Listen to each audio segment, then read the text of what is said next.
Well, Riv ain't present, but you know. Yo, we so KY Fantasy Football Podcast. We back in action. We got Bravo. We got Rick the Bull. Here. We got Brew. And yeah, we got Whitney Houston again too, special guest. Every Uh, week. but this week, let's kick it off with the weekly scores because I don't. We definitely didn't go over that last week. We had about a 15-minute argument live on the set. But let's go over the let's go over the weekly scores. Bravo, you got my back on that one. I got you, big dog. So I'm glad we didn't go over week one because I took an L that week. So I was happy to skip it. But let's talk about week two. So I got the matchups pulled up. And of course, right here at the top, Sipping Tea in Your Hood, Don's team versus Sid and Purdy, my team. And Don, you my dog. I hate it had to be you, but I came out with the dub 99.82 to 72.94. It was not close. Next, we got the commish, respectfully, with a victory over Brother Brew. Guy got me 127.8 to 85.74. God damn, it got ugly. Next, we got my brothers in Christ. I think Rick changed the name of his team, and this is actually a shocking outcome because he lost to Jones, who is now somehow 2-0 with one of the worst drafted teams in the league.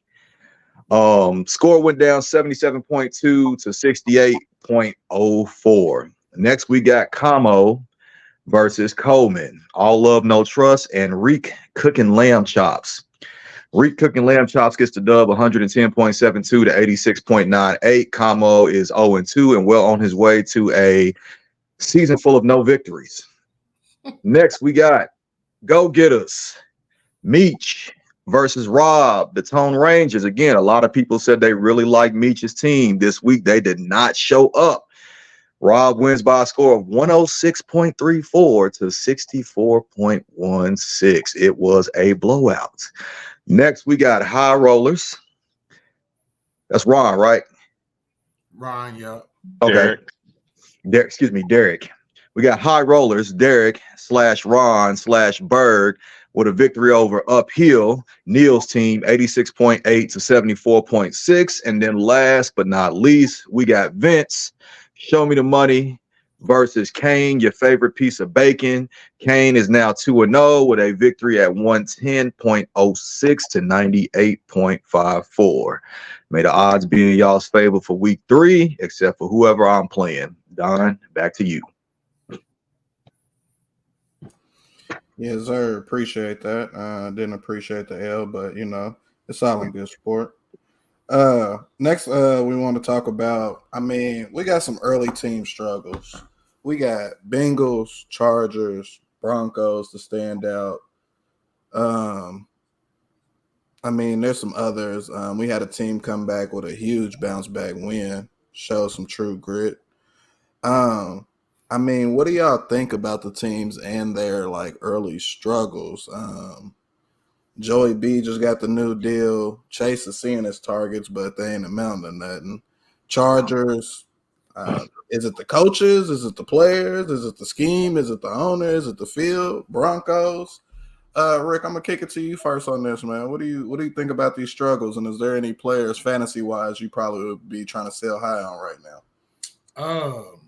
So the Bengals start is inexcusable. To start off 0-2 with all, Joe Burrow's not 100%, but you got all those weapons on offense. You improved your offensive line. Your defense was improved in the offseason. There's no excuse for them being 0-2. As far as the Chargers concerned, the Chargers has actually played. They shouldn't have lost to the Titans, but playing in Tennessee is always hard. And they was without Austin Eckler. And then the first game they played the Dolphins, and to me, the Dolphins is one of the best teams in football. So I wouldn't shoot them off yet because I think that they'll bounce back, especially when Eckler comes back. But that's the only team I would give an excuse for. As far as who I would sell high on right now, obviously you would sell high on T. Higgins because Joe Burrow kind of reverted back to him this week and he caught 2 touchdowns. So I'd sell high on him. Other than that, I wouldn't sell high on anybody else right now. It's early. I think it's kind of hard to predict anything after week 2. Besides the starts, like I said, the Bengals is inexcusable. So that's where I'm going with it. All right, Rib, I'm gonna kick it to you next on this one, man. What you think about any team's early season struggles, and is there some players you recommend any fantasy owners out there worldwide to get rid of while they can? Yeah, if you got Dallas Goedert, get rid of him. I don't know what this Eagles offense is. I know it's a new offense, or they got a new offensive coordinator, but yeah, this ain't gonna cut it. Honestly, if you got any other tight end than Kelsey, you might as well just play it blank, because they probably ain't doing no numbers for you for real. Maybe Hawkinson or something. And then as far as teams, the Bengals, they always start off bad. But how many times can you start off 0-2 and then come back and make the playoffs? You can't keep making history. Not in that manner. And then the Vikings. I don't know what's going on. But it's seeming like they may be done with Kirk Cousins after this. He may get traded mid-season. It may be actually a crazy trade deadline. So, I would watch out for that. But if you can still go get Zach Moss, I would go get Zach Moss. I mean, I think the Colts can actually run the ball this year. So, I mean, he's got 85% of the touches last week when he came back. So that's a good option. Thank you, sir. Bravo, I'm gonna kick it to you next on this one, man.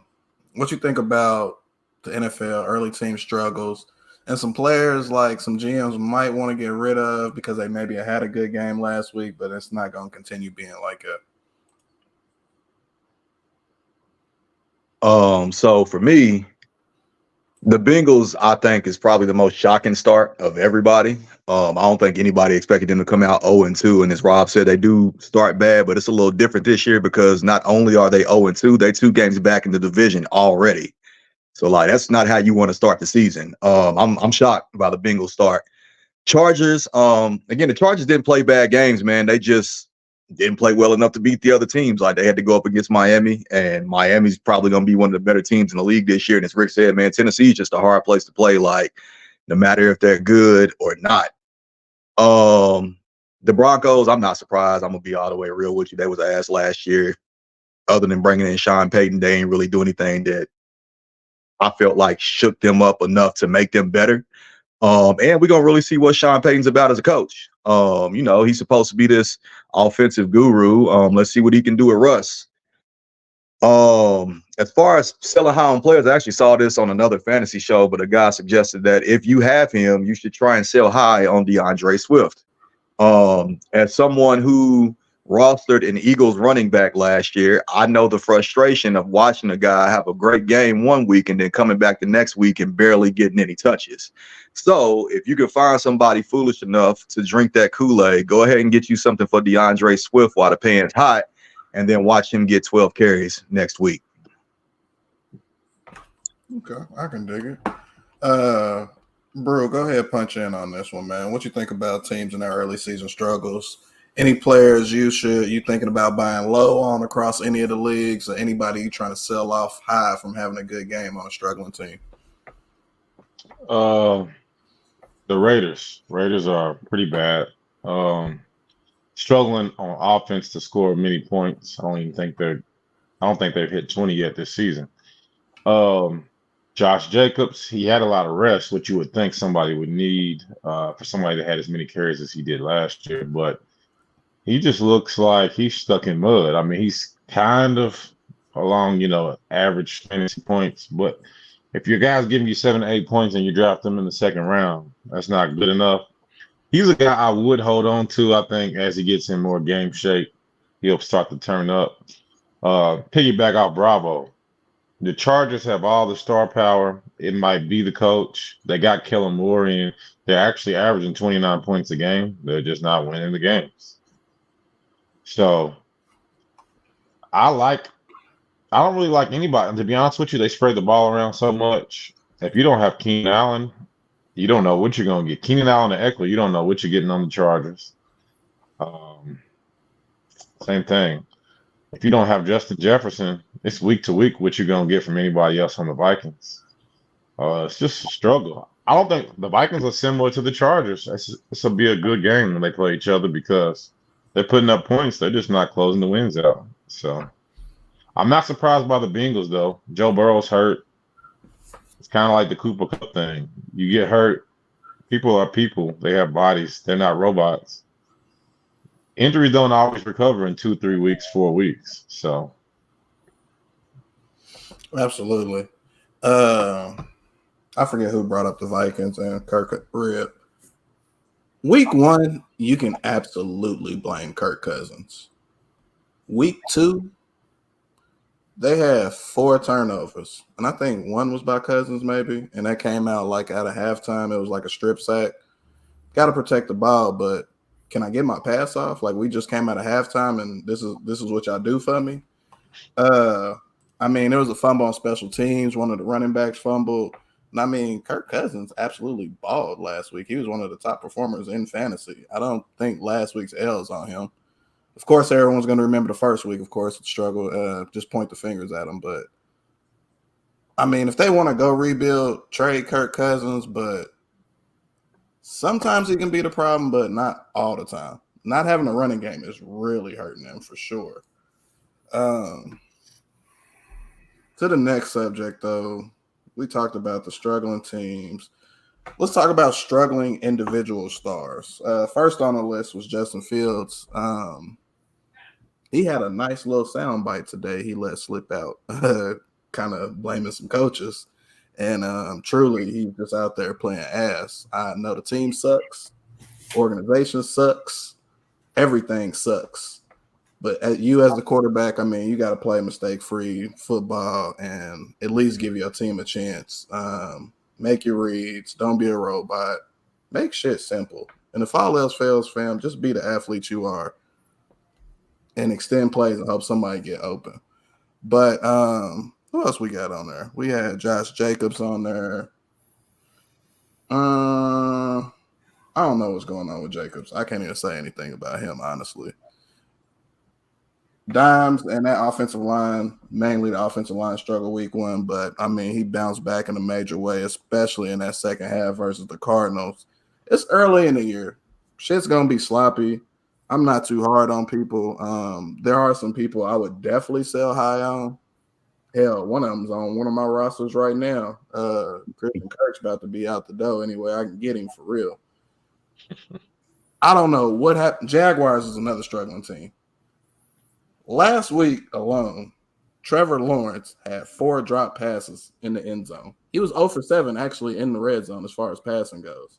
Zay Jones dropped 2, didn't drop. They couldn't get their feet down. Zay Jones had 2, and Calvin Ridley had 2. And that just sucks. You can't go down there and have 4 opportunities, 2 being on the same drive, and not get a touchdown. Got to get the feet down. Maybe Lawrence got to have some better ball placement. But something that's kind of wonky about that Jaguars offense. ETN ain't really went off yet. Calvin Ridley's gone off, but I think we all expected more from them. Rib, what do you think about some of the struggling stars? Not teams, but some of the struggling stars. Some people that we drafted high, some people that we expected to play better than what they're playing right now. I don't think he's a star, but I'm pretty sure people drafted him pretty high.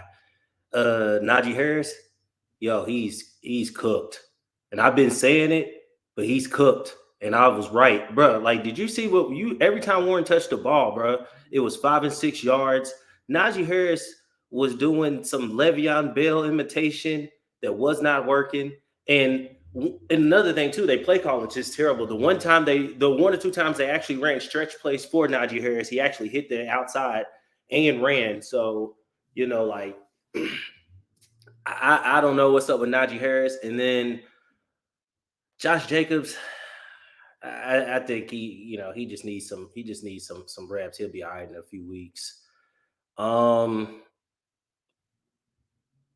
mean, that's pretty much all I can kind of think of. So, I mean, I know y'all got plenty of them. So, I'll let y'all go ahead and go. Bravo, who you got as some struggling stars out there, man, that you looking at kind of different right now? Some you might want to trade for, or some that if you was an owner of, you would trade away. Listen, I'm gonna give you one. So I don't own him in our league, but I have him rostered in another league. Jamar Chase. Listen, I had a top 3 pick, and that's who was left, and I picked him up in a PPR league too. So he's supposed to be doing numbers. My man ain't hit double digits yet. And I don't know what's going on with the Bengals offense. I don't know if it's because Burrow's hurt or what, man, but it's just like, bro is on the struggle bus early. Another one I would say, again, I don't have him rostered, but he is a player on my favorite team, George Kittle. Kittle is widely considered by a lot of people the second best tight end in the league behind Kelsey. And his numbers have not shown that these first 2 games, but at the same time, it's like, when you have a team that has that many weapons outside of Christian McCaffrey, it's going to be, I feel like it'll be kind of up and down on who's going to be the hot hand each week. So Kittle, Jamar Chase for sure. Justin Fields has been a big disappointment so far, man. And I don't really know what it is. I don't know if it's him. I don't know if it's the offense. We can't say it's the weapons because they went out and got him weapons in the offseason. So I don't know what the deal is, man. I guess we'll have to see. I mean, personally, I'm not a huge fan of Justin Fields. I mean, I love him as an athlete. I don't think he's a great quarterback, but maybe it's just a situation. So for me, those will probably be my top 3, like Fields, Jamar Chase, and I think George Kittle, again, another tight end that I think a lot of people had high expectations for this year. Bravo, let me add this in. Somebody out the BTG group mentioned play in the preseason affecting play early on. Do you think, I mean, it is a shortened preseason, but it kind of looks like a lot of these starters needed these reps in the preseason. No, I mean, I agree, man. Like, it's just one of those things, like repetition is always going to make things better. I don't care how long you've been doing something. Like I could have been lifting weights for years. That don't mean I'm just going to stop doing it. You know what I'm saying? Like more reps is always going to make you better. So regardless of, how tenured you are, how much of a veteran you are, like, even if you're only playing a few series, man, like get out there and get some reps, especially if you got new personnel on your offense as a quarterback. Like get out there and get familiar with your people outside of a practice atmosphere, like see what it's like in game. So I agree, like playing in the preseason definitely helps. Yes, sir. And I mean, even like look at some of our rookies. Jahmyr Gibbs had a juke rate out of this world for one game. Tank Dell just had an awesome game. Addison's been hooping. Those are the ones that come to the top of my mind. I'm sure there's some others I'm missing. But Rick, star player struggles. People you could tell some GMs to like, hey, look, it's early on in the season. Go trade for this guy, buy low. He's gonna perform for you later. Or who's someone that you selling high on right now? All right, so first things first, I'm off the Justin Fields wagon. He ain't it. And the fact that he's sitting there blaming his coaches when the tape came out showing him missing wide open receivers and throwing terrible interceptions in last week's game, he used that as a scapegoat. Lets me further know that he ain't it. So let me just go ahead and get that out the way. I'm officially off the bandwagon for Justin Fields. As far as players that, when you say players that are playing good, is that what you're asking me? Playing Star bad. players that are coming out bad, struggling, like Josh Jacobs, Christian Kirk was balling last year, Jamar Chase, players like that, man. Yeah. Upper echelon players who ain't performing up to their level, or where we drafted them at. Well, that, and then also I'd throw in Austin Eckler because bro gets hurt week 1, and then now there's no timetable for his return, bro. He finished the game out. So, I mean, if you want to talk about that too, like there's a lot of players that's been injured. So obviously they ain't been able to perform, but it's kind of the same old song with these players. Like even Saquon, he just got hurt and he's about to be out. So I mean, as far as star players who ain't performed, I feel like y'all hit them all, but you could also attribute the ones that's got hurt, that's injury prone, and is hurt again. And Austin Eckler and Saquon is 2 that come to mind. Other than that, I mean, you could say AJ Brown. AJ Brown ain't really going crazy, but Devontae Smith is. I mean, he kind of showed some frustration on the sideline Thursday against the Vikings, talking to Jalen Hurts. So I'd probably throw him on there. Other than that, I like I said in the first topic, it's week 2, so it's just, to me, it's just kind of hard to put people in categories when it's only been 2 weeks of football. Yeah. Another player that was drafted highly in our league, I'm just looking at stats. Guy was drafted, what is this? Early second round by Commissioner Pete. Dameon Pierce. Not a star, but I mean, where he was drafted at, 26 rushes and 69 yards. And 4 receptions, 13 yards. He hooped last year too, so coming into this year, you thought he would improve off that. Yeah, man, that's crazy. If y'all remember, I was gonna say, if y'all remember, we told Pete that he drafted him too high. Yeah. But I agree with everybody that y'all said. Najee Harris. I mean, I think everybody kind of knew, even the year, I think Rick had him his rookie year. Mm-hmm. He's just a bunch of volume. And I mean, he's not a lot of talent. Not to say, I mean, he's in the NFL, he's talented, but he's just not like a generational player. It's mostly volume. So him,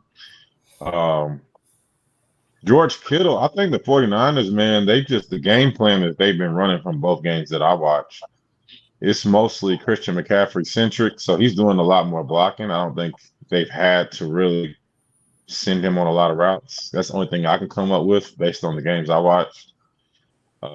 Yeah, I'm going to kick in on that. I think Kittle's still nursing that injury a little bit. And honestly, Ayuk is coming out blazing. You got to feed the high hand. When you got that many weapons, you got a Debo, run after the catch, coming out the backfield, can also just hand him off the ball. All of their top players can like do the same thing. All of them are effective more in different ways. Like Debo, not really one person's going to tackle him. Kittle's going to bounce off a couple tackles. He's a Swiss knife. He can block. He can run. But Don, that goes back to what I said in mine. Yeah. What was your reason for Kittle? The hammy, man. It's early in the year too. He's prone. He's injury prone. All these stars that come in each year, and we expecting them to be themselves, and the prone ones get hurt again, and it's hindering their performance. And he's on that list with Eckler and Saquon for sure. Yeah. I want to ask y'all a question because I think we all have the same opinions on Najee. Is it the scheme? Is he still nursing that foot injury? Nah, because Jalen Warren's hooping. So I just think it's him. It's him, bro. He's just y'all don't think the injury is coming into play at all? No, dog. No. He's just too slow to do anything he actually wants. People are calling him Trent Richardson 2.0, bro. He had a list. I don't know if he's that bad, bro. He had a list break injury, right? Yeah. So I mean, I don't know. I didn't hear much about the rehab of his injury, but I know last year that definitely was hindering him. He's like, just to me, some people say great value. I don't even think he's great value. He's just like Dollar General Derrick Henry. Like Derrick Henry has elite speed for his size. He doesn't even have the speed. So he's just a big guy that's running. Like that's about all he's got. Bro, somebody hates Alabama, bro. Clearly. CJ just balled out. Jacobs ass, Devontae. I think he's talking about Devontae Smith, but Devontae Smith been balling. Twa got to stay up.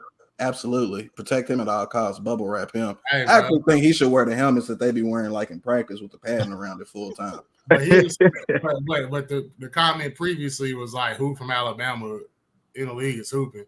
There it is. Who from Bama is real? Whatever it is. Hey, bro, Derrick Henry's still in the NFL. Yeah. And he's a dog. So man.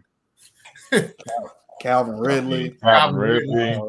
Shit, Devontae Smith, fam. Like Smith is eating, bro. We can name a million defensive players. Nah, Bama.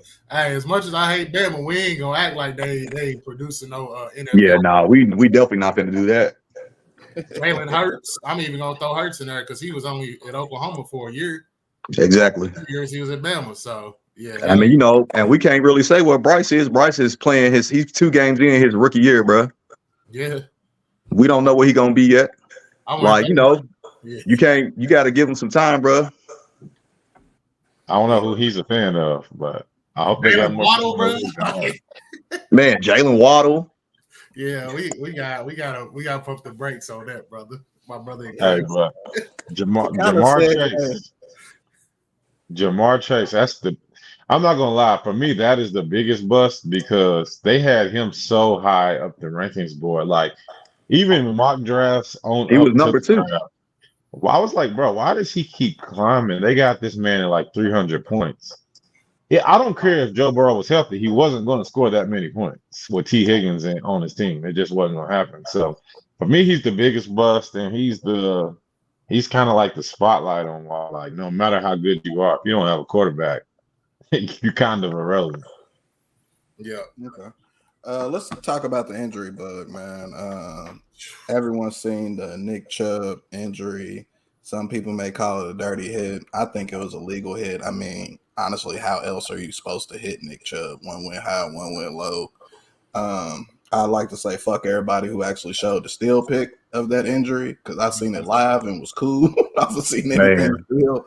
Even during the game, they was like, we're not going to show the replay. Yeah. A couple series later, they showed the replay. I'm like, man, we didn't need to see that, man. So, and they talking about he might have to have 2 surgeries on that leg, man. We got Chubb hurt.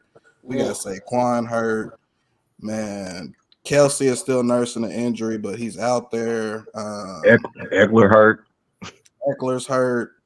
I don't think ETN got hurt. I think he came out from cramps. I seen something crazy during that game. Like they had to treat like 100 fans like for some heat problems. I was like, that's nuts. Maybe that's what was wrong with their offense. They all had cramps. Possibly. Man, they practice in Florida. They better get some electrolytes in their system. Man. Hey, bro, I'm just still searching for answers. Like you can never tell me, hey, you're gonna have the opportunity to score 49 points and you score 9 points. So if anybody wanted to know what happened to my matchup this week, if you have the opportunity to score 49 points and you only score 9, you're probably gonna get blown out. Man, I'm right there with you, bro. What are some other injuries I got? I mean, Joe Burrow hurt again. I might have to find another quarterback before. It's a lot of running backs, bro. Jamal, you got Jamal Williams went down. Gainwell went down. That's why Swift was playing. You know what's crazy though is to watch all these running backs get hurt right after we had this whole off season when they was like out here fighting to get more money, and now all these running backs is out here getting hurt, bro. Like I hate that for them because this is killing their case. I think that's why they wanted the money though. I don't know if y'all seen this, but there was a report that came out where like I guess the NFL Players Association is saying like the running backs is faking how long they're out for injuries and shit because they ain't getting paid. Any of y'all see that? No, I missed that. Say that again, bro.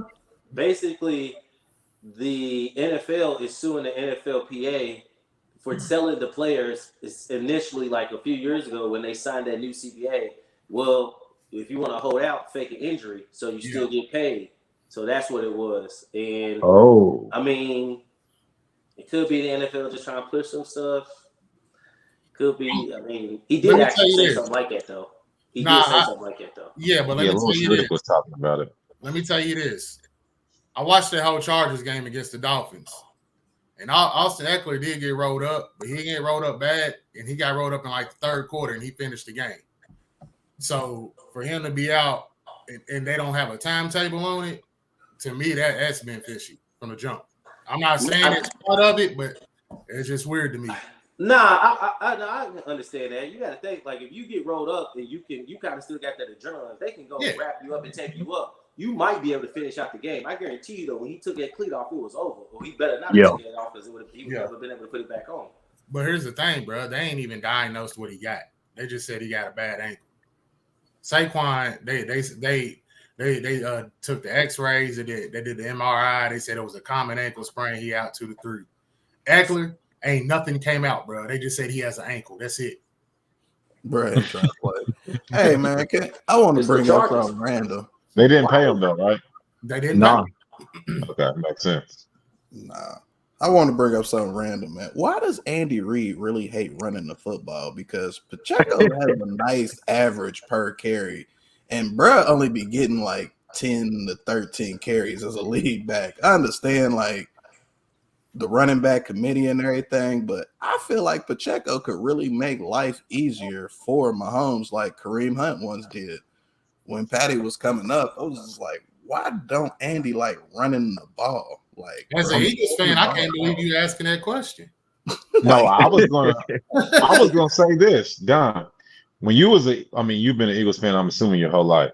In Philly, y'all had to run the ball because it's decent to good as Donovan McNabb was. He was nothing like. Hold up, decent to good.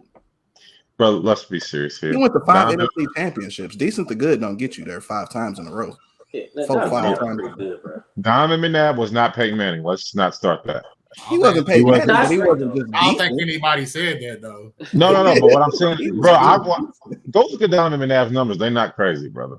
Nah, Trust he was me. good though. He was good. He was good. But he was a good quarterback, though, bro. Donovan McNabb was a top 10 quarterback in the league a few years. He was top 10 when he was in the league, bro. All right. Anyway, they had to run the ball. I'm not saying that he wasn't, but I'm not great at like that. Donovan Donovan run the ball, bro. Brian Westbrook was our running back, and we passed more then. And y'all had dudes. Yeah, and we still passed a lot with receivers like Todd Pinkston. Bro, y'all ran the ball a lot compared to what the Chiefs are doing. And when he had Alex Smith, he ran the ball a lot too. Now that he's got Mahomes, he's showing y'all what he can do when he really got a quarterback like that. He don't even have to run the ball no more. But why not? Like, it helps your passing game. Like, you just can't drop back 50 times a game. You got to run averaging like 4 yards per carry. You only gonna hand it to him 12 times. Do you got Pacheco? I don't. On your team, Don? Nah, Neil got him. Oh, well, I'm gonna just tell you like this, Don. They don't lose very much with Patrick Mahomes dropping back. He wants to, so Andy Reid can do whatever he wants to. Hey, it's working, ain't it, real? Hey, man. Not for me. Hey, if it ain't broke, don't fix it. Nah, yeah. And what else was I looking at here? Of course, with Nick Chubb going down, I wouldn't say a lot of people, but I know a couple people went to the waiver wire to look for what? Backup running backs out of Cleveland in this league. For what? For what? I was in other leagues, screen, bro. But in other leagues, like the standard 12-team leagues, what's your advice on how they should tread with the backfield? Is it Jerome Ford? Do you want Kareem Hunt for the long run? I mean, get both if you can, obviously. But who would be the one if you had a choice? Which one would you take for your potential playoff push? I would. So, in other leagues that I was in, Jerome Ford was obviously going to be the first person that everybody was going to go after. I'm in 14 and 12 man leagues. So, with that being said, it was him, Craig Reynolds, and Breida. Those are your 3 top running backs that was getting picked up this week. So for me, I seen Kareem Hunt visited Cleveland yesterday. So they was going to follow him. I put the waiver wire in for Kareem Hunt, and I got him in 2 leagues. For me, before we got on, I was telling Don, Nick Chubb or Kareem Hunt was getting burned with Nick Chubb. So Jerome Ford is not Nick Chubb. So when Kareem Hunt comes in, he's going to probably fulfill his role that he was fulfilling when he was the backup to Nick Chubb and probably take over. So for me, I would go Kareem Hunt, but Jerome Ford right now is the flavor of the week. So I would see why people would pick him first. Yeah, I don't know, Ford just showed that speed, and that could be something nice for Cleveland. Don't get me wrong, Kareem Hunt's very capable, and he can do a lot of things. He's still got it. But I don't know. I feel like Cleveland should give Ford a chance to actually run away with it. Red, what you think about Cleveland's backfield? Who's the running back to own right now? I think it's Ford. I'm not too for certain, but I think like Kareem Hunt averaged last year, it was like 3.4 yards a carry. So no wonder they didn't resign him. I didn't think he was horrible, but they are very, they're very tied to analytics in like Cleveland. So I see why they probably would have let him go. But I don't think you can go wrong with either of them because Deshaun Watson stinks. So, I mean, they just gonna have to run the ball, bro, if they want to do anything. And I like Ford because he got speed, but also too, Kareem Hunt ain't, he ain't no slouch either. So either one of those guys is good, to be honest. You know who Ford is, bro? The Ford is Dearness Johnson last year. Okay. Rick just took what I was gonna say. Does he change the pace? He's changing pace. He's not full time. Yep. Okay. Yep. Rib, he brought it up. We're gonna go around the table. Why do y'all think Watson ain't playing right now? Rib, we're gonna start back with you since you brought him up. Man, I watched that. I don't know what he was doing. All he was doing was just dropping back and getting sacked. And then you can try to blame the line, but nah, bro. He was just dropping back and just running into sacks. I don't know what he was doing out there, to be honest. And to make that much money, I mean, I think he's terrible. They in one of the worst positions in the league for real because he's bad. And he 2-0 right now, right? Yeah. They 1-1. 1-1, yeah. 1-1.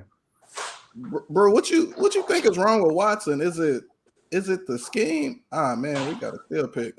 What you think is wrong? Is it the scheme? Is Amari Cooper not getting open? Is his ADHD coming into play? What's wrong in Cleveland where Deshaun Watson is not thriving as much as how much he's getting paid? So it's crazy because, and I even told Rob this beforehand, like the guy that I wasn't sold, but the guy that I was cool with setting my hat on in fantasy, it was my quarterback in every league I was in for the most part. If I couldn't get who I wanted, was Deshaun Watson. I was like, he had an off season. Cooper, they brought in Elijah Moore, who's always had all this hype. And they were talking crazy, like, oh, we might be this new tandem. And something just clicked in my head maybe a week or so before the draft. And I said, hell no, I'm not taking Deshaun Watson. I didn't take him in one league, except for one league, I have him as my backup. But, bro, I don't know what it is. I think, honestly, like what we talked about earlier in the show, practice reps is not the same as game reps. And when you don't play for basically 2 years, coming and playing 4 games, I mean, well, how many games did he play last year? Did he play 5 last year? 5, 6, something like that. 5. Playing 5 games and then pretty much ending the season, then coming back. You might not see Deshaun Watson because to me, in my opinion, even in college, he was a good passer. So those type of guys to me have to get back up to speed, get their timing right and everything like that. Also, from what I see from Amari Cooper, he's a target monster because he takes all the targets.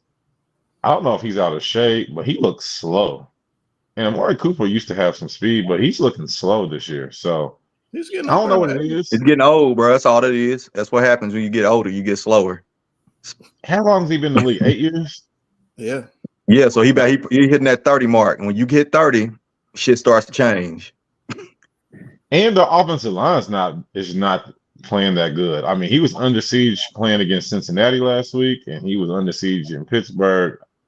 He looks like a lot of times when he drops back, within a second to second and a half, he's already about to get sacked, so he has no choice but to take off. So I think it's a combination as far as the fantasy side, Hunt or Ford. I agree with Rick. I'm not even gonna hold you, bro. Watson be having some time back there like Fields do, and they just be, we don't know. We don't know what be going on inside the helmet, man. Yeah. Bro, he was getting when I kept switching back and forth because of course they had 2 games on. Every time I seen him drop back, somebody was in that backfield. But it might have been the second half. I didn't see it. He had time, but he don't be staying in the pocket long either. So true. That don't help this case. Rick, what you think about Watson, man? Me and you actually big fans of Watson. Like, where do you think his struggles are coming in? Do you think it's been the layoff from the suspension? to him coming back and then having an off season, not playing preseason? Or do you think, is it the Browns? I mean, it is the Browns. Hey, bro, it hurts my heart. It hurts my heart, bro, because like you said, I'm been a huge fan of Deshaun Watson, but it also attests to how great DeAndre Hopkins is, bro. I think when he was in Texas, when they was with the Texans, Hop bailed him out on a lot of stuff, made him great. And I don't think Amari Cooper's can tie DeAndre Hopkins' cleats when DeAndre Hopkins was in with the Texans. But no, that offensive line is terrible. And I ain't making no excuse for Deshaun Watson because he do be back there waiting. But at the same time, like, I don't know. It could be the whole year and some change off. Could be the allegations. And you off for that year and a half, and you get older too. So it ain't like you staying the same age and in the same shape as you was before you get the suspension. So I mean, I don't know. He's definitely taking a step back. I hope he turns it around, but it ain't looking too good right now. Bravo. What you think about Watson overall, man, and his struggles? Where do you want to point the blame to? Man. I mean, I think, team game. So, everybody got to take a little bit of the blame. I don't know, just from what I saw in the game, there were some times where the pass protection was breaking down, but there was also some times where he had plenty of time and he just looks indecisive back there. It's almost like that time off, he lost confidence in himself a little bit because it's like, make the play, bro, like make the throw. So I don't know, man. It could have been the time off. And like they said, coming back, you got 5-6 games at the end of last year. But like we touched on it at the beginning of the podcast, man, you should have got out in the preseason and got some reps. Like you got new personnel on your team. And again, you see him in practice. Practice reps ain't the same as game reps. So I don't know, man. I don't know where to put the blame. Like he don't look as good as he has in the past, man. So maybe it's just him. Do these football It might just be him, bro. Do these football players need like a little pro-am in the offseason like the basketball players do, man? Just go out and drop 50 somewhere, just go to a random park, throw for 500, getting your mode. No, I just think it's a matter of like just staying on top of your shit, bro. Like, I don't care how good you are. Don't never get to a point where you think you can't continue to be better at something. Because, as your physical attributes and skills start to like diminish as you get older, that means you need to be more mentally sharp. So there's always somewhere where you can improve. But I think sometimes players get to a stage where they've been so good, they don't feel like there's anything they can get better at. And that's just not true. And that's why you see a lot of guys not playing in the preseason because they feel like I don't need that work. That's not true, bro. You can always find something to get better at. Absolutely. That was a good life quote, Bravo. That was a good life quote, bro. Kind of just throwing this in here because we talked about the Cleveland backfield. What about the Vikings backfield? We got Cam Akers now shipped off to the Vikings. He's been technically, really, there was rumors floating that he was out of favor in LA last year. And then one game he just gets healthy scratch and shipped off to the Vikings. Like, the Vikings obviously don't think Madison is a RB1. I didn't think he was. I think he was a good change of pace back. Not on an elite team anyway. He could start for like a lower tier team, but like he's not a RB1 for an elite team. Who is now the running back to own in that backfield? I mean, that's just muddy waters for anybody who owns any of that backfield right now.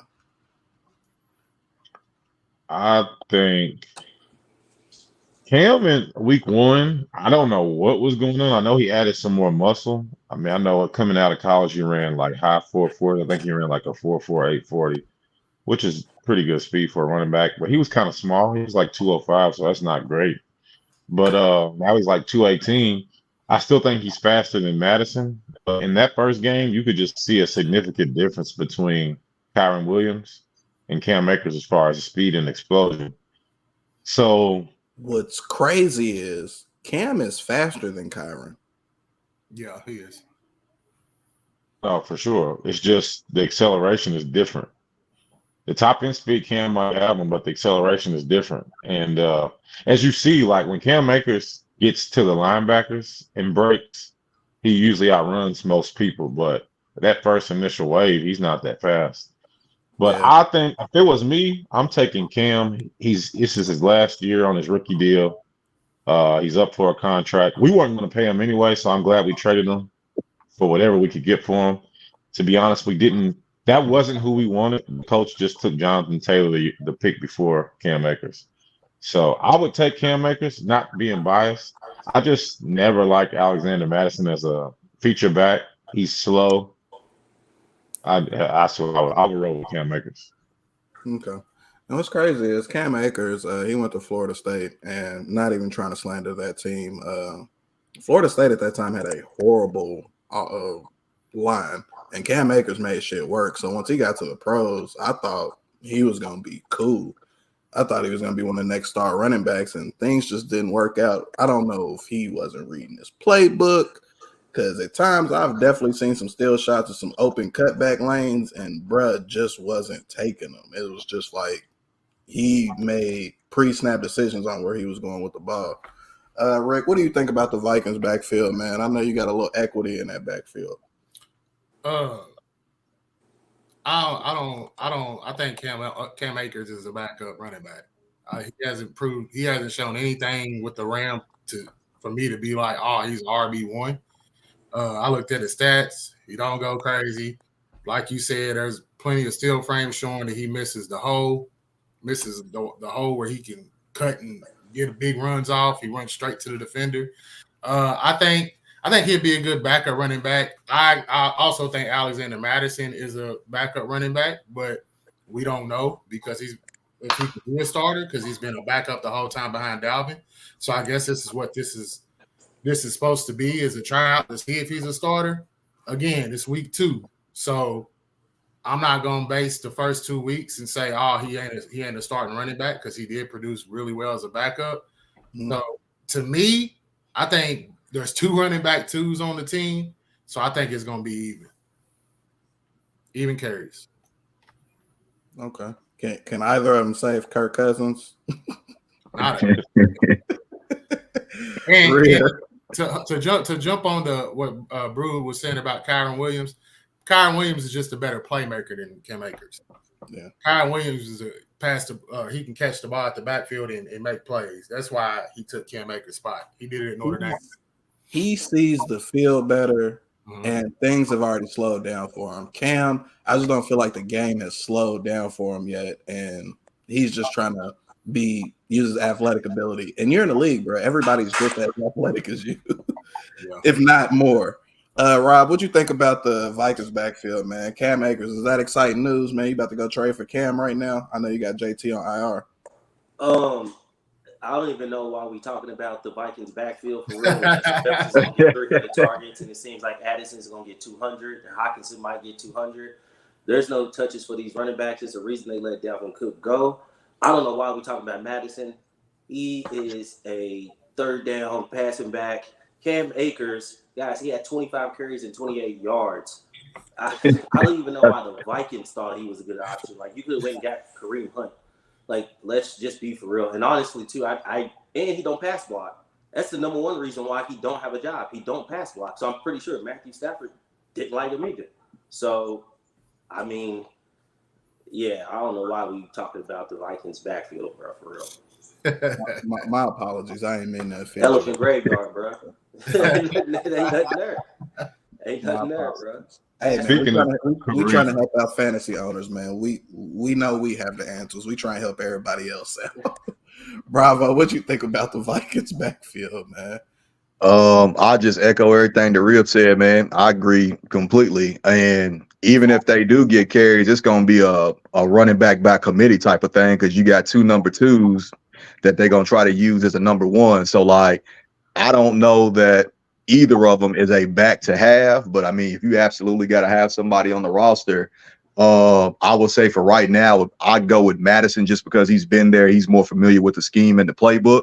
Depending on how things shake out, Cam could wiggle in and maybe take some of them carries, but either way, I don't think either option is a great one. It might be Osborne, bro. He might get most of the carries. Who? Osborne. He might get most of the carries for real. Hey, what's nuts is you could tell how low the Rams think of Akers because I mean they traded him within the conference. When it's a good player, you won't ship him to the opposite side, so you don't even have to worry about seeing him pretty much at all. Nah, we just wanted them But gone immediately. Another Get thing him I out. kind of wanted to throw in here. I can dig it. Another thing I wanted to throw in here. I'm not gonna butcher his name. Washington Commanders, Eric Bieniemy. Hey man, how's he looking as an offensive coordinator to y'all, man? He got the Commanders sitting at 2-0 right now, man. Hey, look, all I know is if the Commanders' offense, they're Brian averaging more points than the Chiefs right now. That's all I'm gonna say. Now, this might not be the same at the end of the season, but they're currently averaging more points than the Chiefs. And all I know is if they finish the season that way, Shady McCoy gonna have to get on public television and apologize to Eric Bieniemy. Because he talked back, he said that Eric Bieniemy was just in there. He wasn't doing no play calling, no nothing. So to see him have Washington's offense rolling the way it is, got to get a man some credit. Again, we only 2 weeks in, but shit, they look good so far. Bro, but they did play the Cardinals and I know. And, who else? I know. And the Broncos, bro. Like I know, but still, I mean, just take that same Commanders team from last year without Eric Bieniemy and put them up against them same two teams. They probably lose those games. They ain't losing to the Cardinals, brother. Nah, they probably beat the Broncos too. They might have beat the Broncos. I'm just saying, bro. They wasn't that great last year, so it's an improvement regardless. The offense is better. The offense looks better this year than it did last year. Yeah. Definitely do. Bro, did you want to tap in on that subject? Bravo's on to something in my opinion, but we definitely got to let the rest of the season shake out because just like last year, now that they don't have Tyreek Hill, Kelsey is the offense. He was hurt week 1. He's still not 100%. He had some reduction. I think he had like a touchdown and 30-something yards, but the Commanders are 2-0. So we'll see what happens. I don't have an issue with Eric Bieniemy, but I feel the same way. Like they could have been 2-0 with whoever they had last year, in my opinion, just to be based on who they played. I don't think it'll shake out. I think the Commanders, they throw a lot, and they run a lot. They kind of balance. I think they will continue to average in the 20s in points, and it might be close to even by season's end. But we know the Chiefs are going to start averaging 20-something points a game. So. Absolutely. Last subject I officially had written down here was the Owen boys. I'm a part of that crew in this league. We got myself, we got Devin, and somebody we expected to be there, Mr. Camo, Mr. Ty No Suit, All Love No Trust. Team sitting at 0-2 right now. Do y'all see any of those teams bouncing back in our league? It's been some bad GMing, me. But Rob, you just got your first win, didn't you? Do you see any of the Owen boys bouncing back, man? Huh? You ain't if you keep doing what you're doing. That's for real. So I mean, Camo, no, like I don't expect Camo to win many games, if any. He's not going to win a game. I'm telling y'all, bro. Camo's not going to win a game. Devin, I don't remember what his team looks like for real. And A bunch of running backs. Yep, like last year. Yeah. Well, hope he keeps losing, because I don't have any. That's active. But I mean, y'all could. You only down 0-2, but the most important thing in our league is points. So, as long as you don't score the double nickel, I think you're straight. You score the double nickel, it's over. Crit Mac. The niftiest. Speaking of trades, Bravo. man, somebody while we were on this show just offered me Zeke for Kareem Hunt. Why do people offer trades like that? That's a good trade, bro. All right. And this morning, a dude literally picked up the back. I lost Nick Chubb. Donovan and Rob both in this league. I lost Nick Chubb. The dude picked up Ford. and then tried to offer me Madison. I rejected. I was up, so I rejected his trade within 10 seconds. And he gonna sit there and say, "You can't tell me I was a bad trade, though." I said, "I can because Madison stinks." And then literally this evening, they trade for Cam Akers. Hey man, that sucks. Hey, Rob, don't try to slander my GM decisions, man. No matter if I set a perfect lineup both weeks, I'd have took a L, man, but based on points scored against me. But Bravo, do you see any of the Owen boys bouncing back and making a push? I know it's early in our league, man. Anything can happen. Como, absolutely not. I'm telling y'all, bro. Y'all keep thinking I'm joking. I don't think he's gonna win a game this year, fam. I really think he's gonna go 0 for the entire season. I only say it because I don't want him to beat me. Hey, look at his roster the way it's constructed, bro. Camo's not gonna win no games this year, fam.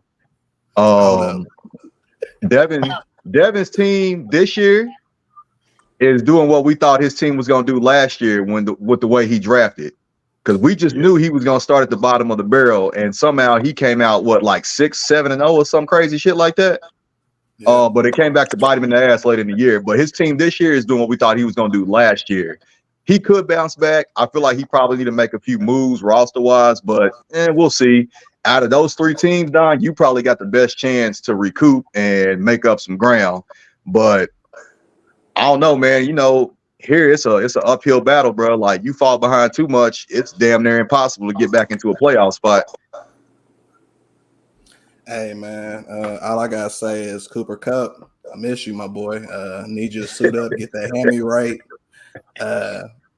Yeah, man. I drafted you in the second round, man. You fell, you kept falling. I had to pick you. I knew you was coming off an injury, getting up there in age, but I don't know, man. You like a 7-Eleven, man. You always find a way to stay open. But Rick, the Owen boys, what you think about them down there, man? I know you're a little up there. You got to look down a little bit. I'm not either, brother. No, I'm not. Look, I told y'all earlier, bro. I might not make playoffs this year, bro. I'm looking at my team and I'm like, ugh.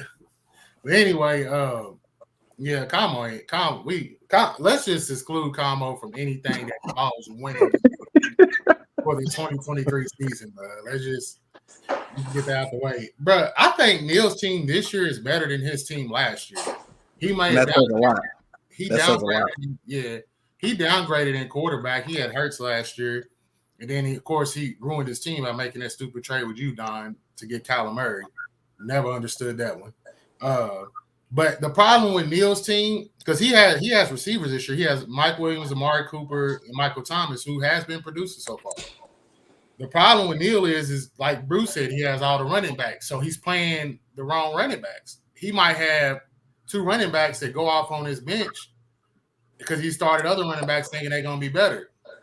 So in my opinion, Neil needs to trade some of them running backs to running back needy teams and try to improve, whether it's a tight end or a wide receiver or a quarterback. I think he has the best chance of getting out of that 0-2 slump. As far as Don's team, hey, my brother is up shit's creek because even when Cooper Kupp comes back, his running backs is Miles Sanders, Mostert, and Jamal Williams. And Jeff Wilson will be coming back in a couple weeks. So will Alvin Kamara. They're now going to be in committee. And Miles Sanders ain't really lived up to the hype so far. It's only been 2 games, but he ain't really lived up to the hype. And then, you got the rookie from the Rams. I don't know how long he going to hold up doing what he's doing. I think he's Jeremy Lin personally, but I could be wrong. So unless Joe Burrow starts producing for you, Don, Pete might have been right about your projection, brother. Hey Joe, man, let me holler at you real quick. I need you, my boy. I need you bad. I need you to push me into the playoffs, man. I drafted you and Jamar Chase, so get my man's the fucking ball. You hear me?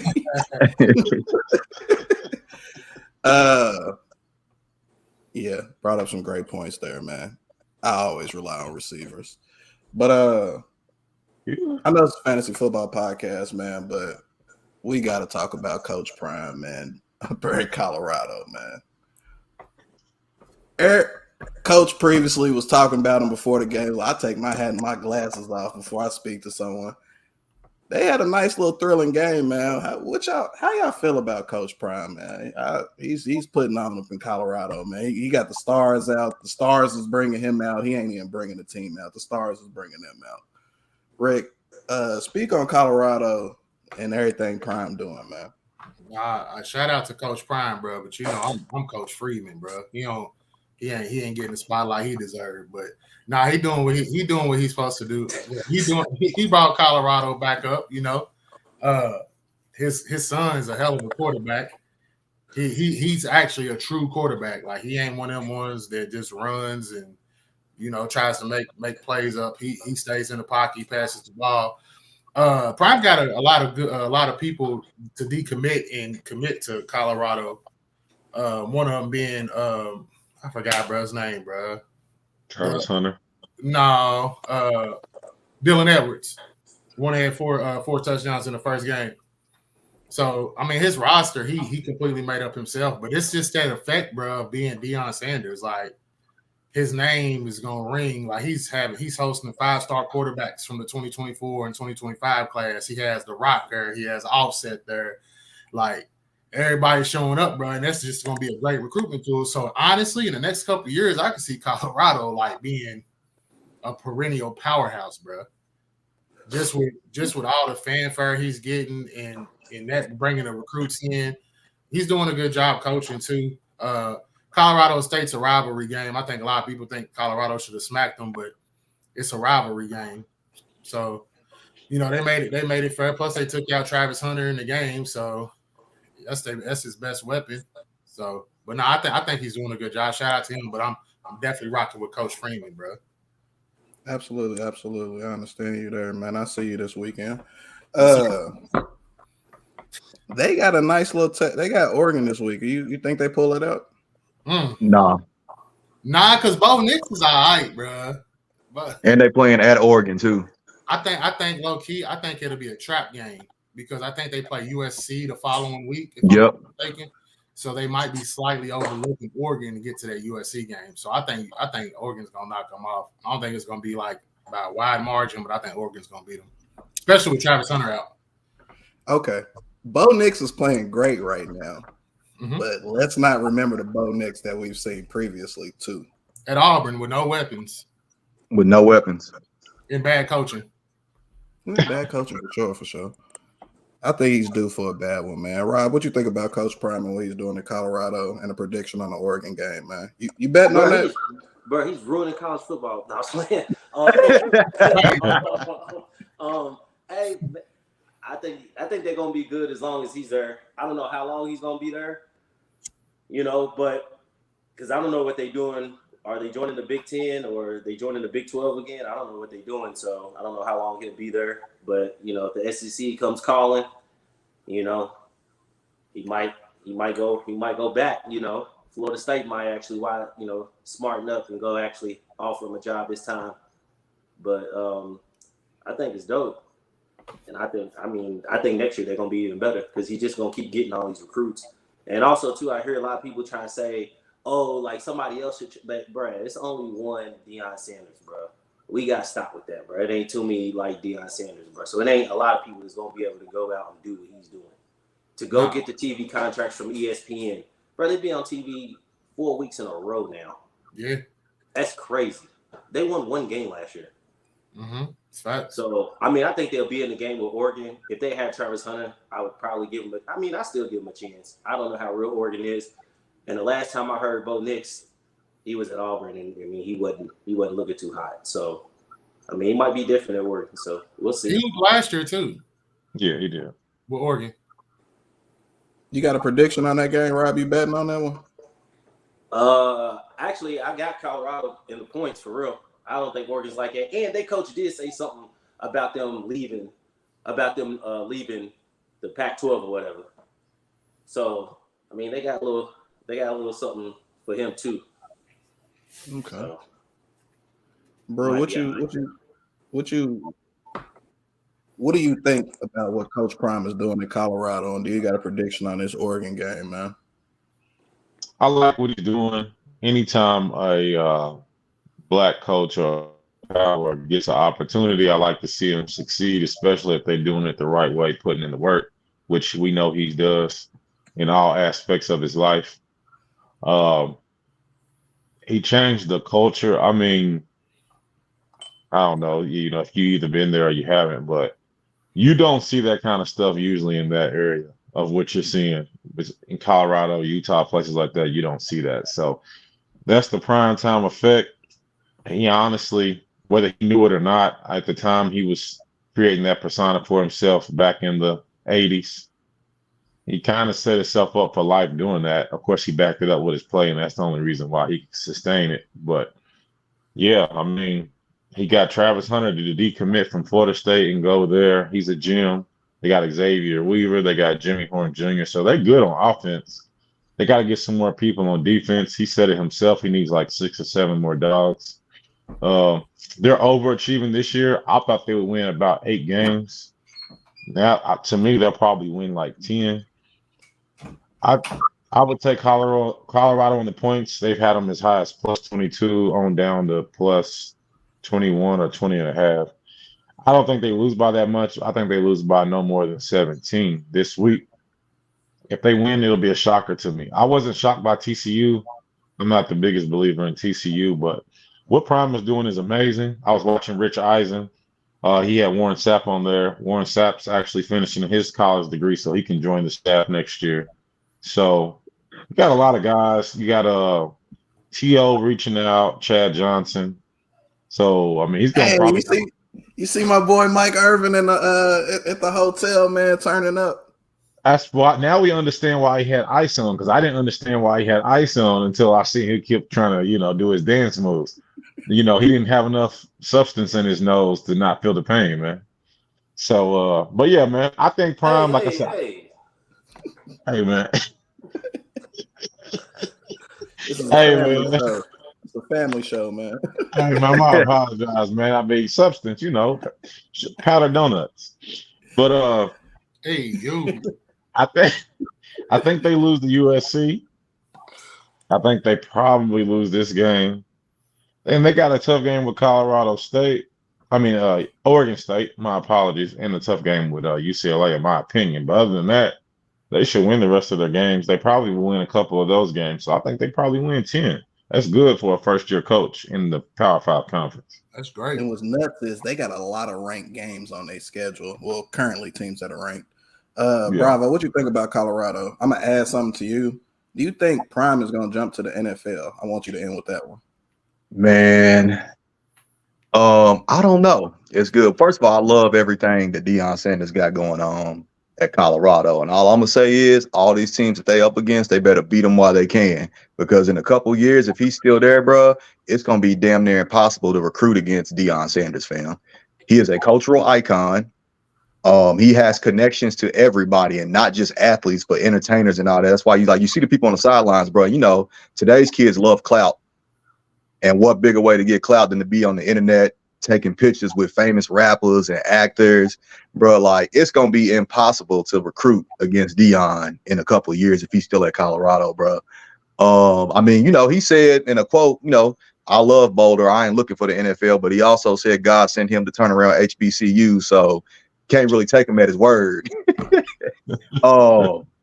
But nah, man, I love it, man. I love to see it, bro. I've always been a huge fan of Deion Sanders. I love everything he's got going on. And the thing is like, I think that gets dismissed and a lot of people don't talk about because, like, I don't know if anybody's actually, like, watched the show where they're inside the locker room and the practice and stuff, bro. But, like, he really got these young men in order, bro. Like, he's not just teaching them football. Like, he's helping them out with, like, life, discipline. Like, he's really helping them become, like, good men as they move forward from his programs, dog. And another thing is, like, the one kid that's the running back, number 3, he came up from Prime's Pee Wee League, bro. Yeah, like, he's doing a lot of good things for these young men, but it don't get talked about because it's overshadowed by, his persona because he's Deion Sanders, but he does a lot of good, bro. Like, so I love everything he got going on, man. I wish him nothing but the best. After UK, Colorado's now my second team. UK gonna let me down at some point, so at least I'll still have Colorado to look forward to. As far as the game, If they had Travis Hunter, I would like them to win. I think they may still play it close, but I just give Oregon a slight edge because it's at Oregon. I think it's going to be a shootout. It's going to be a high-scoring game for sure. But we're really going to see what the team's made of these next 2 weeks because they got Oregon and then they got to go to USC. But they got other teams left on the schedule, man. It's kind of tough. Oregon State's going to be a tough out. Washington's going to be a tough team, man. Penix is up there balling. So it'll be good, man. I'm excited to see what they do, but I'm just telling you, beat them now because in a couple years, he's going to be out here breaking backs in college football, bro. He's going to have rosters that look like those early 2000s Miami teams that's full of NFL pros. That's going to be Colorado if Prime stays there. Hey, bro, you know how I knew when it was real, bro? When I seen Kawhi Leonard on the sidelines.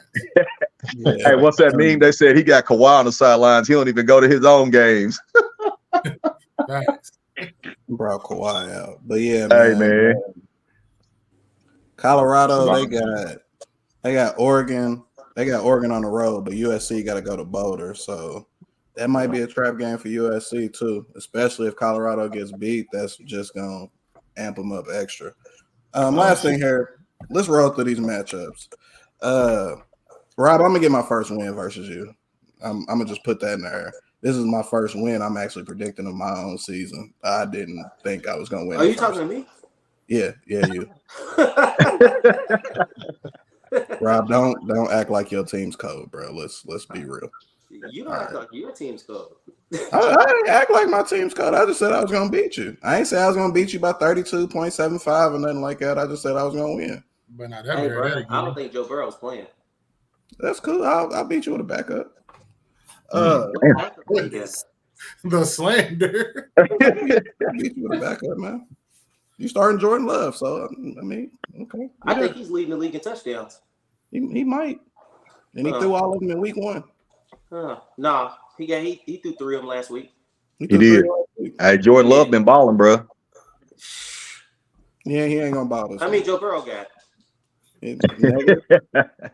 all right. He got negative. Oh, you think they're gonna correct it on the Rams? Nah. Yeah. Bro, Hmm. you got Miles Sanders versus Seattle. Mm-hmm. Yeah. Mm-hmm. All right. Yeah, Dallas might score 50 for you though. That might be a saving grace for real. Yeah, they might. We got Brew versus Kane. Let me look at that. I got a couple of little injuries right now. I'm trying to see what's going on with the practicing, but Kane's got some good matchup and some bad matchup. Travis Kelce's always a good matchup. He might be 100% now. I don't think so, but he'll probably at least be 80, 90. So that's always a wash matchup if you're playing against him. I got some good matchups for my key guys. I don't think the Jags will go 0 for 7 in the red zone again. So, that's a plus. But I got to figure out my flex. David Montgomery got a thigh injury. So, but I got my option of Tutu Atwell. If Kareem Hudson's shape, I could put him in. He knows the offense. So, I don't know. We'll figure it out later in the week. I look at this matchup, y'all, respectfully. Kane got you with the receiver tight end combo, but you definitely got him in the running back category, especially if Montgomery's going to play. Hell, who knows? Hunt might go off on the first game. I don't think he really needs no practice. That's going to be a close one. That's going to be a real good matchup for real. After that, we got who else? We got Coleman versus my brothers in Christ, Rick. Rick, how you feel about your matchup this week, man? I actually think you knocked Coleman off. Nah, I don't. Nah, because look, I got Eckler in the lineup right now. He's probably not going to play. And with Cam Akers getting traded to Minnesota, I think Madison's going to get half the carries he's been getting. He got me 1.9 last week, so that means he's going to get me 0.95 this week. Damn. Hey, man, McKinnon back, man. We seen the random shit he did during the playoff push last year. Yeah, and then I got the Daniel Jones, Darren Waller combo, and they going against the 49ers. So, Jesus Christ. Yeah. Hey, I'm going to put it out there. We don't need Coleman at the top, so I'm going to put it out there, man. You're going to win that one. Nah, Brew knows what I'm doing. I know what he's doing, bro. We got Meach and Jones, man. That's Good game, Cole. Also, let me note not to let. Hey, put this all in y'all notebooks, y'all draft notebooks for next year. Don't let Kane draft Kelsey or Mahomes, because I feel that's what's been carrying his success for real. He had the combo last year. He got Kelsey this year. I don't like it. Let's just make sure he don't end up with Patty or Kelsey in the next draft. Bro, you know what really grinds my gears about Kane, bro? The lineup setting is bro didn't set Gainwell or didn't replace Gainwell and still won. And still won. Then gonna holler about thanks for not playing who was it? Kyron Williams to Vince. Because Vince forgot, I guess Vince forgot to put him in. But don't talk to nobody about your lineup changes. God got you every week, my brother. Hey, I hope Gainwell is limited this week so he leaves him in because he will. Nah, there's no doubt. Yeah. Kane is the Montgomery's not playing, bro. That's why I said, Montgomery's out. That's why I said I got a few flex options. I mean, Dan Campbell said he's day to day. He probably won't play. I wouldn't play him if I was there. He's not playing for sure, brother. I can guarantee you. Yeah, he said something about some weeks. Yeah. Yeah. He said that. Yeah, he said it. Yeah, I seen that. Yeah. Man, man. In the Meach Jones matchup, one of them got Dillon, the other one got Jones, man. So whoever balls out of that backfield, I think is gonna carry that GM to the win. Jones has the luckiest 2-0. Bruh has scored, I want to say 147 points. Besides Como, he has the second lowest scoring in fantasy. Well, he played Como week 1. And he played me week 2 without Eckler and Zay Jones and Madison. Was Zay Jones he got the lowest points against at 118, man. So ain't nobody scoring against Jones. That's all it is. Como would have had him. It's about to flip. Absolutely. After Meach and Jones, we got Derek versus Como. This is Berg. Move on. On to the next one. Berg's gonna win. Hey, Bravo. Who's Berg's running back though? Bro, Como, I'm trying. All right. I ain't gonna say I'm not gonna break. He got come on, Berg's took a hit. He ain't got Nick Chubb. Berg taking back to back. Yeah, he's got that is true. Running back room ain't been good to him since last year, man. He got Najee. He got Gus Edwards. Nasty comment, bro. He knows what he said. You know what? I'm agree with Bravo.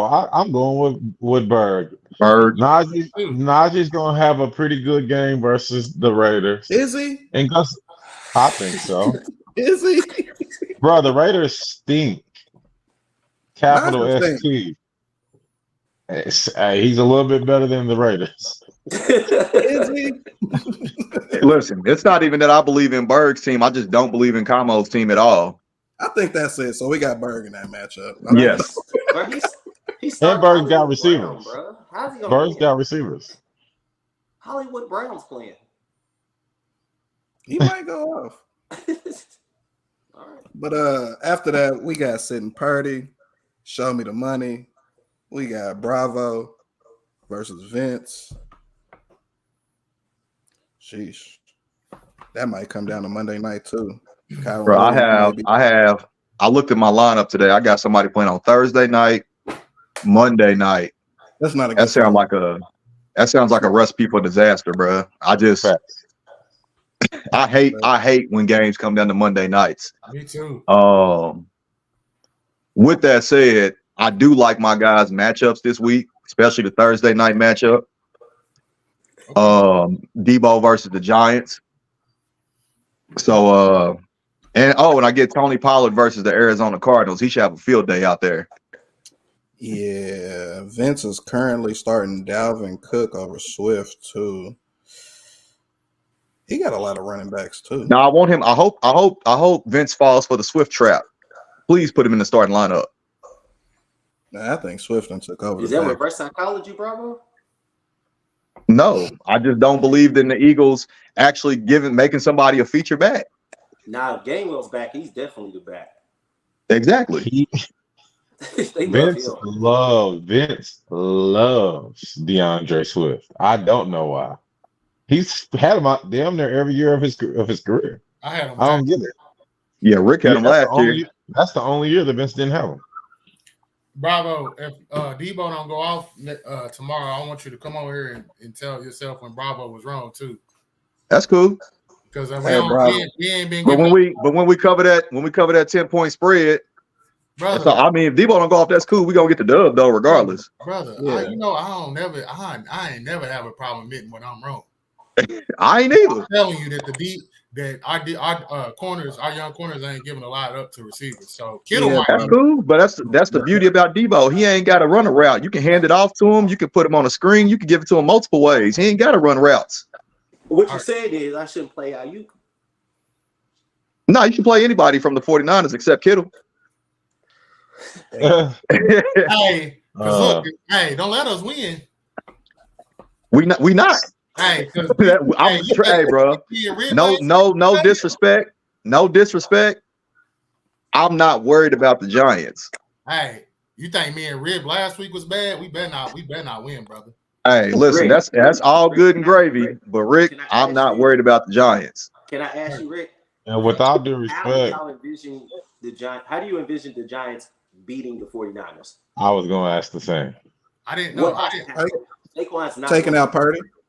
Brother, Taking out Purdy. Has anybody on this podcast heard me say that we was gonna beat the 49ers? Or are we just No, we haven't. No, okay. I thought that's what you just said. No, I just said we better not. Oh.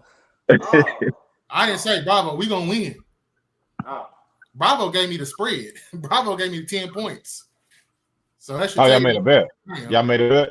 Yeah, we made a bet. Okay, cool. Are you watching the game or you? Of course. No. I mean, like somewhere, Okay. not the crib. Oh no, it's a Thursday night, brother. I got to get up and go work in the morning. I feel y'all, man. Well, look, hey, Bravo, good game last week, brother. Y'all came out victorious. Hey, I ain't gonna hold you. Y'all played better than I thought y'all would, man. So the Rams might be decent, but we still own the division.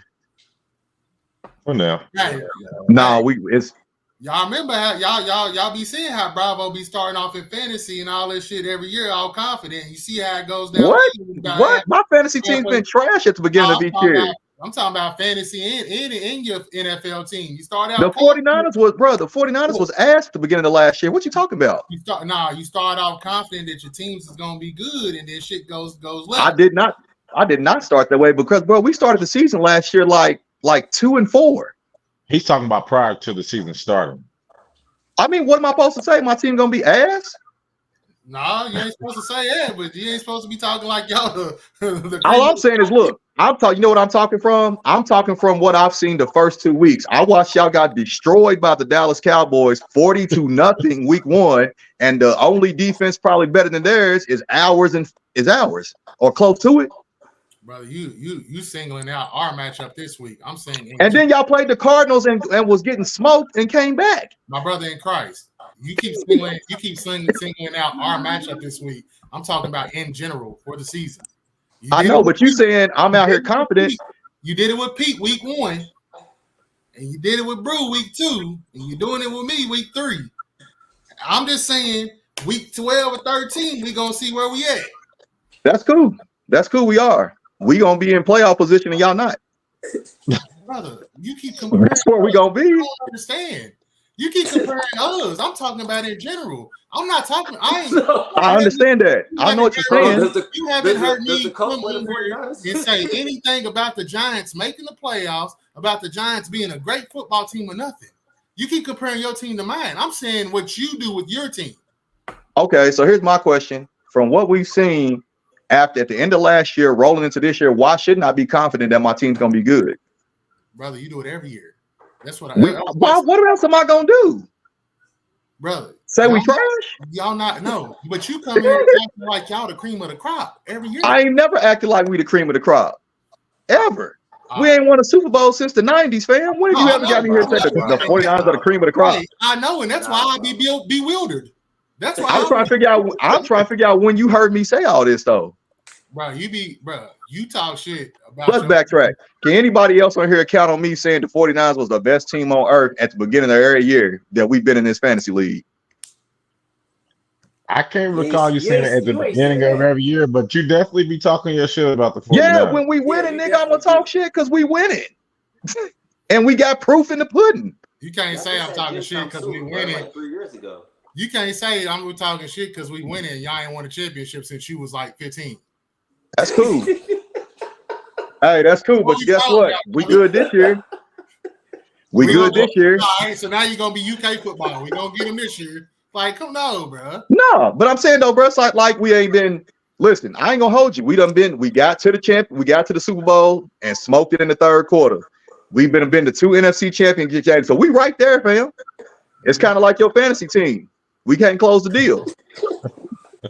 That's true. Hey, Jesus. but I'm gonna say this: he's got a lot more upside, but I don't think Brock Purdy is better than Jimmy G. He's got more upside because he's young, but right now he's not better than Jimmy G. So I think that's gonna hinder y'all. Wait, are you Man, saying? I ain't even Are you about to saying? respond to that Hold up, comment, hold up, bro. hold up. Are you saying Purdy is not better than Jimmy G right now? I'm not even entertaining that. You think Purdy's great? I don't think he's great. Bro be changing. Hey, bro be changing shit every time, bro. Nobody Bro, said Now he's great. you I'm asked. asking, bro, Jimmy right now. Garoppolo ain't great. Jimmy Bro, right, exactly my point. They're in the same caliber. It's not bro, like They he was a right, not huge though. upside. They're not though. They're not. They're not. bro, Jimmy right. Garoppolo is a game manager. Brock Purdy can make plays, bro. He can make plays that Jimmy Garoppolo wasn't gonna What make. do you think that Purdy did versus the Rams? He managed If that if game. He if wasn't making plays. if Jimmy Garoppolo was better than Brock Purdy, Jimmy Garoppolo would still be on our roster. And that was a Not divisional when he needed a new contract. He wouldn't be. Man, his contract would have been up at the end of this year. Point proven. At Y'all the end got of this year, somebody that that means they would have kept him this year and then figured it all out after that, bro. If he was actually the better quarterback, he'd still be on the roster, fam. did y'all cut him or did y'all trade him? Y'all cut him or trade him? They cut him. Okay, so y'all saved some bread because y'all wasn't gonna re-up his contract. But when you go look at Jimmy G They cut him stats, because he's not the better quarterback, bro. Period. It ain't because of money. Hey Nah, man, look, he's I'm gonna better let than y'all Trey believe. Lance. I'm gonna let y'all believe. Yeah, he's better than Trey Lance for sure. But I'm gonna let y'all believe in Brock Purdy, man. I mean, he ain't lost to the Rams yet. He ain't the next star. I don't really Purdy care ain't about that lost a because lot of hey, nothing. He ain't y'all had a gotta chance. Purdy ain't he ain't lost a gotta lot be of the next. nothing. Hey, bro, listen. Hey, guess what? I keep telling y'all 49er fans, y'all can hang y'all's hat on these regular Bro, season dubs, but how when did y'all it had a chance go? to go to the Super Bowl, y'all lost. It's These We the won, niggas same one time. win in the Listen, last 7 years. and we That won the was Super Bowl. a listen. 6-point Hold up, game. hold Bravo! up. How old was you when y'all won the Super Bowl? Man, shit, I don't even remember, nigga. I'm old now. I'm almost 40. Hey, Hey, bro. that's what I'm saying. Let me say one thing, bro. It's the same thing with Donovan McNabb earlier, bro. Nobody said Brock Purdy was a superstar. You said, is Brock Purdy better than Jimmy G? And then you talking about Brock Purdy. He's not, bro. He's That's the question you asked, and then you brought in all this other shit that nobody said. bro. He's on the same level of Jimmy G. What are you talking? He's a C-level quarterback. He's a C-level quarterback. Nah. I'd Bro, say he's a little right better now. than that. Bro, But right now. I wouldn't Right go Hey, now. much bro. past that. Hey, Right bro. now. No, I just got to say this. If Brock Purdy is as good as Jimmy Garoppolo is right now, that means Brock Purdy's better because this is only his second year in the league and Jimmy Garoppolo's a veteran. I said he has more upside. He's Exactly. young. So why not? So if he's on Let's his not act level like right now, his second year in the league, then that's a better quarterback, bro. no, But because we're Jimmy talking about It Garoppolo for was is. better this years ago. Jimmy season. Garoppolo had that same record that Brock Purdy had with y'all when he He first can Thank came to you. plateau. y'all. He can Thank plateau you. for sure. He had what? He had damn near that same record. That He went Exactly. 9-1. He went damn near something like that. Every game he started Nah. and finished, it was some Bro, crazy y'all's shit. winning It was record like with Jimmy 10 G or is something. crazy, Bravo. Come on. No, I'm not saying Jimmy G don't got winners, bro. But if you saying Brock Purdy and Jimmy Garoppolo, I'm taking Brock Purdy, fam. Because there's some plays that Brock Purdy's gonna make that Jimmy Garoppolo's not gonna make. Jimmy Garoppolo got y'all to the Super Bowl. I'm telling you that much. He did. And Brock Purdy might have got us there too had he not got hurt. We don't know. You're not going to. Absolutely. We don't know. So No, we know. guess what? We're gonna have to see first. That's all we can do. We're gonna have to watch and see. My eyes wide open, brother. There we go. We're gonna wait and see. Absolutely. So bro, you think right now that Jimmy G is better than Purdy? Like right now, today? He went away. Okay. No, I'm not saying that. I'm not saying that Jimmy G's on the decline now. He's getting old. What I'm saying is So Purdy's better. Jimmy So G Purdy's was a better right C. now. Jimmy G was a no. Yeah, this year I guess you can say that. Jimmy G was a C plus quarterback for the 49ers. I see Purdy as a C plus quarterback right now. You So see to him as think a that C he's plus just quarterback right now? yes, he's not like what is I don't know what he's doing to make y'all think he's like this B plus quarterback. Whatever rate y'all rate He's him, it's winning obviously football B. games. He's And so winning. was Jimmy G. You're proving my point. He's winning. So was Jimmy G. Jimmy G. But he's winning. Jimmy G was one quarter from winning y'all Super Bowl. And Hey. I'll go against the Eagles because Andrew Morrell wears me out. But I don't think even if y'all kept Purdy, I don't think even if y'all kept Purdy in that game, y'all were going to win that game. I just don't. Hey, we may not have, but we don't know because we didn't get to watch it. We don't know. So That's true. Definitely don't know. That's a it's a fact. lot of hypotheticals. We don't know. God damn it. Let me reel y'all back in, man. Last match. Man, we got Battle of the Bloodline, man. We got Neil versus Commish Pete. Yeah, Petey's lineup don't look too hot this week. Hey, but let Pete tell her he gonna win by 40. I got Jackson Smith and the Jigba in, bro. He ain't about to win this week. Hey, but let Pete tell you. Let Pete tell her he gonna win by 40. Yeah, Who's Hawkinson might get him there. Neil You don't gets like his Jackson face Smith, bro? Huh? You don't like Jackson Smith and Jigba? Not in his debut. Not a lot. I like him, but not right now. He's only got 40 yards on the season, bro. Well, not his debut, but yeah. 20 yards a game ain't gonna do it for me, bro. He gonna have to do Don more said, to hit my line. Don said, not in his debut. My bad. He has played 2 games, and I ain't even realize it, honestly. That's crazy. But yeah, he might want to put in Dotson, Jalen Warren. Yeah, and I don't know why Pete's so hell bent on the Seattle defense, man. That You know why. I know, but And they only averaging 5 points a week right now. I was gonna say that's a C plus defense. Guys, stop giving grades out too, bro. He's playing grade. Hey, this might be a real low scoring matchup for real. I don't think neither one of them hit their predictions. Hey, do we get another double nickel from somebody? I might have scored 55. Hopefully it ain't me. Shit, it might be boy. Who was low man last week? Meech. Meech had 65. Sheesh. I barely beat him out. Rib smacked the logo off his helmet. Rib had to get some get back from that week 1 prediction. 40 pointer, bro. You was off for week. You was off. Rogers injury, bro. It crushed me. Yeah, man, that hurt. But yeah, week 3, man, we got some good matchups. Yeah, my prediction for the lowest scoring game is definitely between Neil and Commissioner Pete, aka Crip Mac. I don't know, Berg and Como might go below that, honestly. For real. Pete having the permanent nickname of Crip Mac is That clip is classic. How Pete got so man. Yeah, I'm gonna definitely have to draw something up with Pete on there, man. For real. But man, what is there anything I want to talk about, man? We had another amazing show, hour and 33 minutes in. We covered team struggles, we covered injury bugs.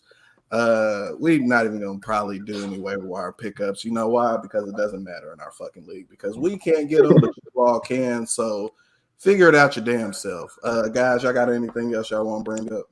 I got one question. It's for Brew, and I ain't gonna rebuttal or nothing. I just want to get your opinion. Yes, sir. Did Daniel Jones have a good game Sunday? He had a good second half. Okay. He did? That's all. Oh, I was just wondering.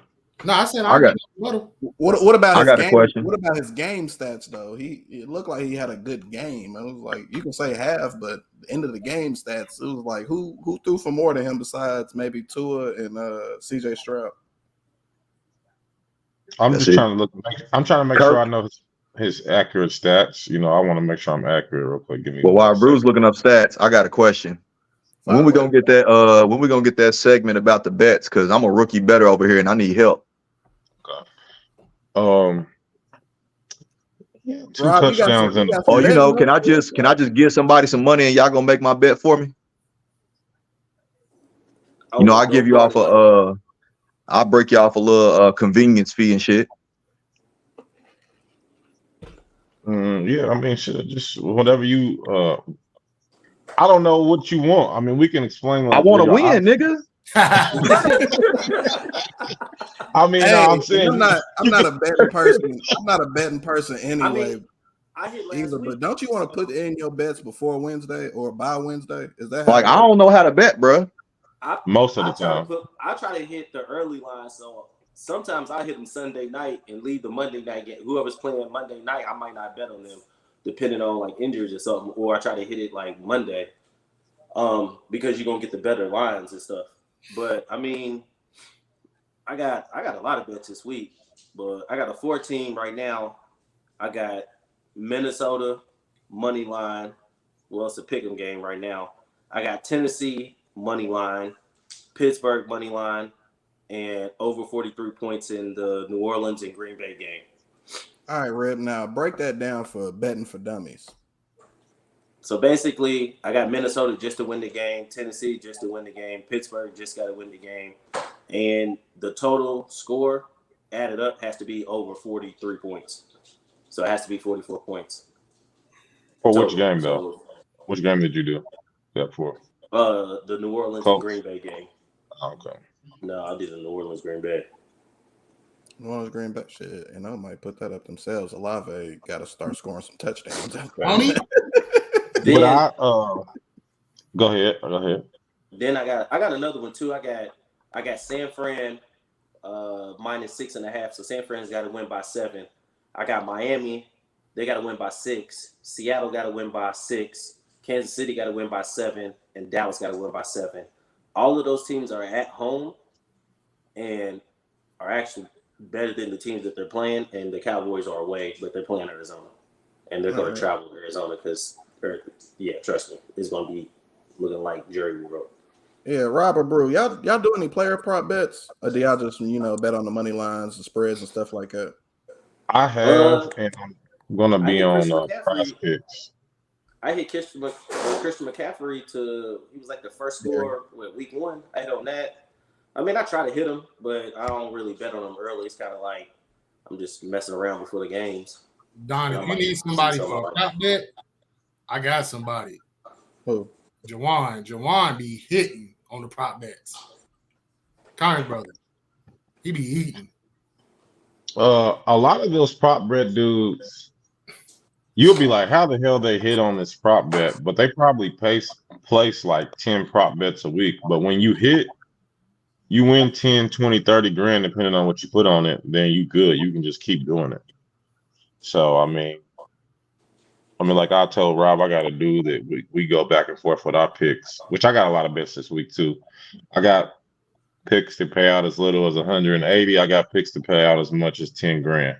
So, but I mean, just since I've known him, he's hit for like 23 grand, and most of his bets was player prop bets. So, yeah, I need to get back on my player prop bets. My team lost the Super Bowl, but I won 200 from that game just off player props. What betting sites do y'all prefer? Rib lives in Vegas, so yeah, I can't get FanDuel or nothing like that, so I can only get like the casino ones here. So that I know. I like living here, and since we can't bet on apps until the 28th, I like FanDuel, but you're gonna have to have somebody in a state place them for you. So that's always good if you know people. But when it's going live on the 28th, so I like FanDuel. Prospects is a cool app, man. You can use that now. Caesars is going to be a good app. And that's an app you'll be able to use on the 28th. Right now, you can go bet at Redmount, straight machine, put your cash in, pick your people, cash your ticket in. But FanDuel is probably the #1 sports betting app. All right. Well, that's all we got for y'all, ladies and gentlemen.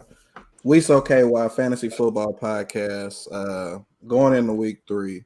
God be with me. I don't want to start 0-3. We'll be back with y'all next Wednesday. Hopefully we'll be on time at 8 o'clock. We had some technical difficulties we was working out. So y'all put in your applications. We need an IT person. We ain't paying you shit, but you can at least put it on your resume, if you're trying to build that. But we So KY, we out. Bravo, Rick, Go Rob, Irish. Don, out.